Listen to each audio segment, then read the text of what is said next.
Hey guys, Ethan Baylor here. Hope you're all having a phenomenal day. Now, in this video, what I'm going to do is break down the billion-dollar psychology tactics that the business called, or the company called Tinder use to get people to keep coming back to the app, religiously use it, and how they grew to a less than, a $1 billion company in less than 10 years. Now, you got the first, a million users, I think, in less than in a year. So, yeah, I'm going to dive into that. And if you find the video helpful, feel free to hit the subscribe button below, the like button. If you have any questions, feel free to drop a comment below as well. Obviously, I'll get back to you. And make sure your post notifications are turned on because I post every Monday, Wednesday, and Friday with case studies or psychology-based content just like this. And without further ado, let's get into it. The billion-dollar psychology tactics of Tinder. Now, firstly, I'm just going to break down the billion-dollar psychology tactics that Tinder used to be so successful. Now, on top of that, I don't mean offense to anybody who's watching this. Everything in here is based off data.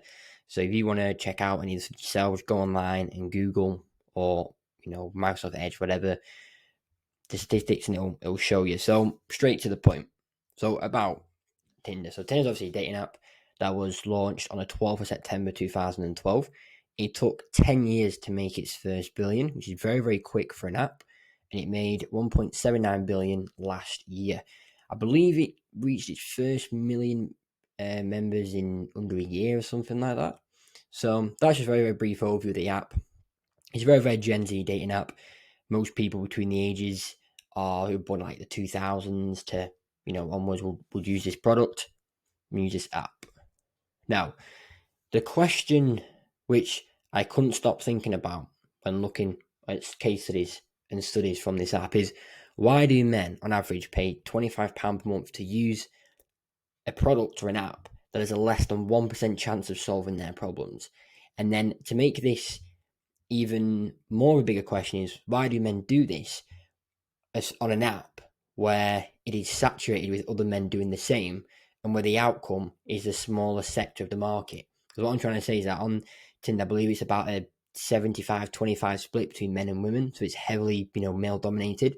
So the question is, why do men average pay £25 per month? That was, I think, one of the meal plans. There's obviously about 4 or 5. There's platinum, premium, gold. There's loads of different plans just on average. So why do men on average pay £25 a month to use an app that has less than 1% chance of solving the problems? I believe it's about 0.5 to 0.75% is the average match rate of 100 swipes of the average person using the app, which is pretty crazy. So straight into it. So the first one is FOMO. So that obviously just means fear of missing out. Now, when you go on Tinder, you may have the thing which says you just missed a match, or name just matched with you, things like that, or reply before it's too late, etc. And if you're on the free plan, you can have a thing at the bottom where it basically says such body people like you pay premium so you can see who it is. So it's all about kind of FOMO and curiosity. Now, this actually builds a feeling of FOMO due to potential missing out on a match, as matches are very, very rare for most men. So FOMO hits even harder, as it links to hope as well. So it's a very, very good psychology tactic here. And a lot of these I'm going through, you can actually apply to your own store. You can, for example, you can have in your add to cart page when the slide cart comes out, add X amount for free shipping and things like that, and kind of change the wording a bit so it matches similar to the format tactics that Tinder use. So a lot of this can be applied. I use a lot of this in the ads. The strategies I'm going to list here, and they do really, really well and get amazing results. So, but this kind of video is just obviously just more of a kind of a hobby. I know it sounds sad, but I really enjoy learning about psychology, and it's really intrigued me. So I thought I'd have to record a video of it to show the people the psychology tactics behind it, and hopefully someone finds it valuable to implement it into their ads. So the next one is valuable rewards. Now, the app works very, very similar to a slot machine in terms of swiping. So this creates kind of a variable reward system, and it will keep the consumer swiping or coming back in hope for a positive outcome. So it's the intention of always thinking of ways to get your consumer back. They'll have post notifications coming on, match notifications, and they'll have notifications that are coming through during the day saying X amount of matches are made per week on the app, or X 20 days, whatever. So they'll keep coming back, and it's very similar to a slot machine. Everyone knows Instagram, TikTok, and all those apps because it's so easy and so relaxing and leans very high on the dopamine receptors in the brain. People can just keep scrolling for ages and just hope for a positive outcome. Now, gamification. So this is basically just swiping left or right on profiles. It's simple, repetitive, and it's just like a game. The action can become very, very enjoyable and addictive, and it's like Snake or Candy Crush or 2048 or games like that. That's how they've done it. So it's not essentially, it is an app, but it's also somewhat of a game because you're just constantly swiping, and it's quite enjoyable for some people. Now, time limit. So a lot of the features, such as I believe it's called like super likes or boost or whatever, are limited in quantity and limited in time. So this keeps user engaged and hopeful. Now, as you can see, the word that keeps coming up here is the word hope, the desire and to hope to find somebody on this. That's why a lot of people pay for this, because especially from my, like, obviously Gen Z, it's about market research is very, very important. So from a Gen Z perspective, a lot of people my age, they naturally in the male market my age, the confidence is very, very low. So the days of going out to, into pubs or to bars or, places like that and approach women first is very, very unlikely in the type of, Gen Z market. So that's why this app was a perfect product market fit, because it said, okay, you can hide behind a screen, which Gen Z love to do. You can hide behind the screen and you can do everything from the comfort of your home, essentially. So yeah, that's another kind of a sidetrack where market research is very, very important. Now, the next one's obviously just kind of like peer pressure. So by showing mutual friends and interest, it kind of encourages users to connect with people they may already have a social connection with. This can create a sense of social pressure to use the app. So a lot of the time on the app, you can see such body also likes going to the gym, or such a body also likes running and things like that. And it kind of adds that peer pressure where such like a social peer pressure where someone's doing it. So you're like, oh, we've got so much in common. In reality, you've not, but the app kind of perceives that peer pressure that you do, if that makes sense. And that's why the app was so successful. It's basically the psychology tactics it uses. It knows exactly what the market wants, and it knows the desire of the market. The main desire here, mass market desire, is the hope to find someone. That's basically it, that desire. And this app, on one desire, made $1 billion. Well, $1.79 billion. Okay. Now, this is the same strategy with ads. We find one desire, we apply it to the ads, and it makes 7 figures. You're only one desire away from turning your brand into a 7-figure money printing machine. Because that's what will go wrong with ads. Yes, you are marketing a product, but why should people buy it? Not because it's cool. What are the desires? What do people naturally kind of want? People naturally want to look better. People naturally want attention. People naturally want to show off status. People naturally want to gift the partner. Things like that. If you tap into a desire and link that to your ads, your ads will do obviously very, very well.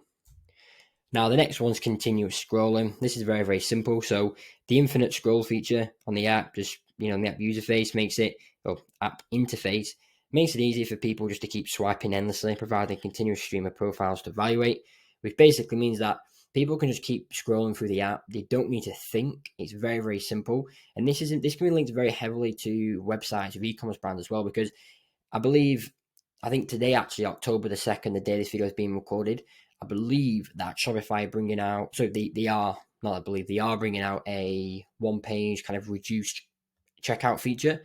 I think it's coming out today. I can't remember off the top of my head, but that is going to change businesses. That's going to make it a lot easier, a lot more convenient for consumers to buy. And obviously, when consumers buy, and it's very easy, it's kind of linked to this. It's very convenient. You don't have to think, like Apple Pay. You don't have to think. You can just pay.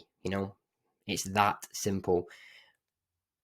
Now, feedback loop. So the app collects data on user behavior and uses it to redefine the user experience.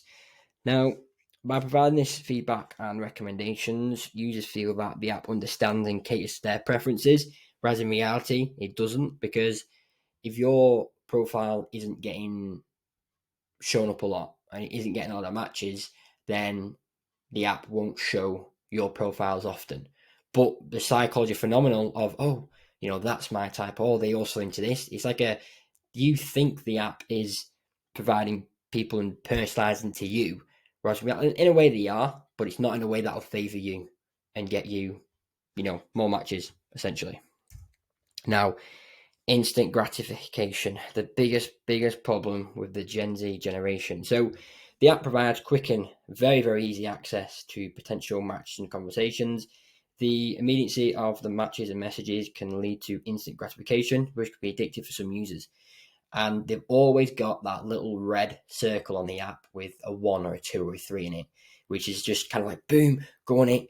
You get your swipe for ages, just as you're about to give up, boom, you get a match which keeps running for longer. As you're about to give up, boom, keeps running for longer. And then as soon as you match, boom, conversation straight away, lots of red circles, your dopamine receptors are going crazy, and that's how it gets you on the app and how it keeps you obviously using it consistently. And that's kind of the thing here.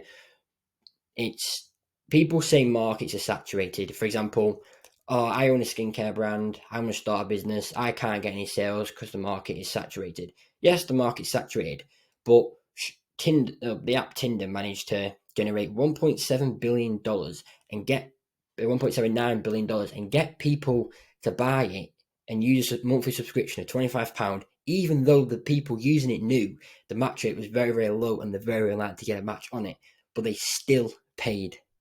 You see, they see the correlation here. Doesn't matter how saturated or competitive your market is. If you find a desire and link your product to it, and you have a very good product, and you relentlessly work on product development, then it doesn't matter how competitive a market is or saturated market is. You're still going to dominate, just like this app did right here. Now, this is a very big word. It's very hard to say after early in the morning, but an algorithmic serendipity. First time. So the app obviously sometimes shows profiles of potential matches who may be slightly outside the user's stated preferences. This element of surprise and unpredictability can pique users' curiosity and keep them engaged. So you'll often see on the app, you'll have lots of people you type, then boom, someone who's like sort of your type but isn't your type, and is rated very high. So it's like, oh, that's curious, and it triggers off that type of emotion. So curiosity and hope are the main two emotions linked with this app. The fact that people could be interested in you and you don't know who they are, yes, that is FOMO, but that is also curiosity, and that's also hope. People check this app. I think I read somewhere, I may be wrong on this, so don't come back. I think I read somewhere that people check this app on average 10 times per day, or sometimes once per hour of being awake, which is pretty crazy to think about, all with the hope and curiosity of getting a match. And we use this in ads because you can title something like "The Secret of X Revealed." Learn how to reduce acne in 30 days. For example, learn how to reduce oily skin in 30 days, or learn how to reduce dry skin in 30 days without having greasy skin and things like that. And that's like curious. People think, oh, that's interesting, I'm going to click on that. And you can apply a lot of this to ads. If you look from an observation perspective rather than a participation perspective, you can see that a lot of these billion-dollar psychology tactics can literally be copied and pasted into your own business, and you can start making a lot of money through your marketing with them. Now, peer influence. So users often see their friends and acquaintances using this app, which can create a sense of somewhat social pressure to join or continue using it, which connect others in their social circle. So a lot of people, for example, may think, oh, well, Switchbody got a match, I'll give it another month. That's under 25 quid. Oh, you know what? I'll give it another month. Okay, so that's 50 quid. And before you know it, they don't get off the app and they continue to stay on the app. Because it's a subscription, people are more likely less going to cancel, not really going to cancel it because it's just easy. They just don't. It would require more effort to cancel than just give it another chance. Because what's easier, go in the app, cancelling £25, or just giving it another month and do nothing. See the convenience there. That's why if you are an e-commerce brand, I strongly suggest you having somewhat of a subscription model implemented into your business. If it's moisturizer, okay, let's get a skincare set bundle. Don't do it every 30 days, do it every 4 weeks, because then they always have that little bit left, so they feel like they're getting more for the money, essentially. So, and also, a lot of people tend to run out quicker in 4 weeks in a month. But it depends on your market. So, 100% implementing somewhat of a subscription model into your e-commerce business, wherever you are. But yeah, and it's also that aspect of people, with payments, people who are successful using this. So you can use that in your skincare brand where people are using this product and people are getting results with this product. So then you want to therefore use this product and get those results. And to get it out there, you just market it, run ads, organic posts, get it out there, show people using the product and it's working for them. So people have this get peer influence and then want to use it themselves. So, conclusion. Overall, this app obviously heavily relies on hope and curiosity as the main driving factors with the desire. So the curiosity of hope of, I wonder if I get a match today, or let's swipe right as, they will be perfect, or I hope swipes back, or if I pay for it, I may get more matches, things like that. It's all about hope and curiosity. Now, curiosity is one of the big ones, because with hope, people can link, hope's more of a sophisticated emotion. So with hope, it's one of the things where, for example, moisturizer industry, I know I'm talking about skincare, but moisturizer industry, there's a lot of moisturizer brands. And so relying on hope that, your new moisturizer can remove dry skin in 2 days rather than a week. That's hope.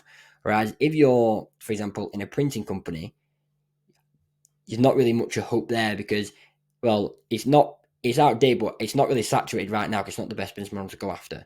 So it may not have been the best example, but you see how hope can't really be applied to because it's not a saturated space, whereas curiosity can. Okay. So yeah, and I've learned a lot from reading about this case study, and a lot of it can easily be applied to Facebook ads. All you got to do is, like I said, is have an observation perspective rather than a participant perspective, and before you know it, you can start linking a lot of these strategies with the app. But my overall opinion with this app is, I think it's, from a psychological perspective, the app's brilliant. If you go into it and potentially, like, I've never used it, but if you use the app to learn psychology, yes, good idea.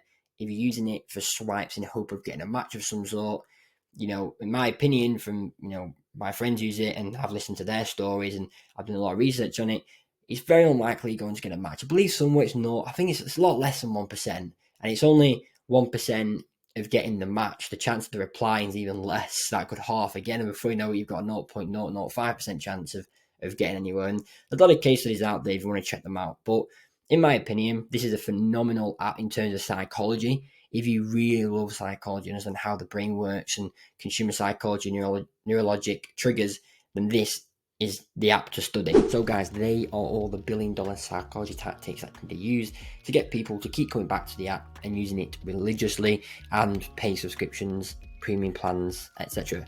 Again, if you found this video useful, feel free to subscribe button below, hit the like button and drop a comment if you have any questions at all. Again, feel free to hit the notification bell as well, as we post Monday, Wednesday and Friday. And if you do want me to run your ads, look in the description below where it says have Ethan Bailey run my ads. Click the link on there, schedule a quick 15-minute chat with me, and we'll see if you are a good fit for our neurological configuration framework. And without further ado, hope you all have a phenomenal week, and I'll see you on Monday.